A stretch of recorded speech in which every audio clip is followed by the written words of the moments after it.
Well, I know I didn't do an intro to this video. I actually was just setting it up and filming me setting this up, and then I got a phone call, and then I forgot that I left the camera going, and I figured, well, there's no way in hell I'm going to get this thing going because it's 36 degrees in this garage. It was warm when I brought it down here from the apartment, and then it sat for as long as I was on the phone, so this thing was pretty much ice cold. I really had no anticipation that this thing was going to fire up at all because I didn't have my heat gun. My heat gun is upstairs and I wasn't going to run up there and go get it.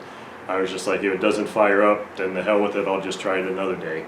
But as fate would have it, I don't know how many flips I put on there, but it fired up, and as you can see, this beautiful 220A runs like a champ. So whoever had this first had it tuned pretty well. Of course, I set the high-speed needle, but the low speed seemed to be set really well. Maybe it's the factory setting. I set the high-speed needle. I think when I opened it up 2.5 to 3 turns because I saw some instructions that said make sure you do not run this thing lean at all. So I wanted to make sure it was really rich, and then as I was throttling up I could tell it was really rich, so I started leaning it out a little bit more, and knowing that it has little run time on it, I didn't want to lean it out too much. Man, this thing has got such massive compression, and maybe that's one of the reasons why it was so easy to start. I don't know. All I know is I was pretty nervous about trying to hand start this thing, especially when my chicken stick broke. I was like, oh crap.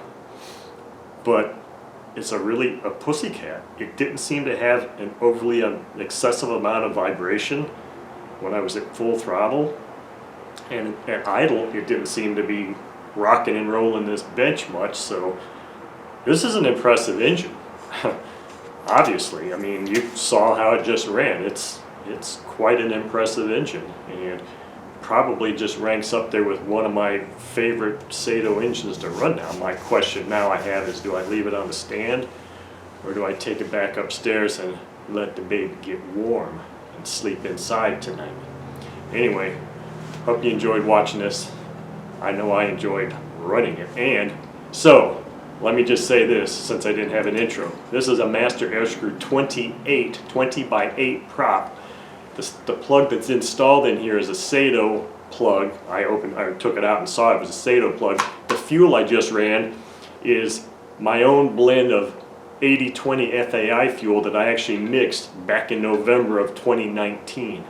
This was, I think, the last of my gallons. So this fuel has been sitting in a sealed container since 2019. And that was FAI fuel, and that's how this engine ran on FAI fuel. So there you go. Thank you for watching.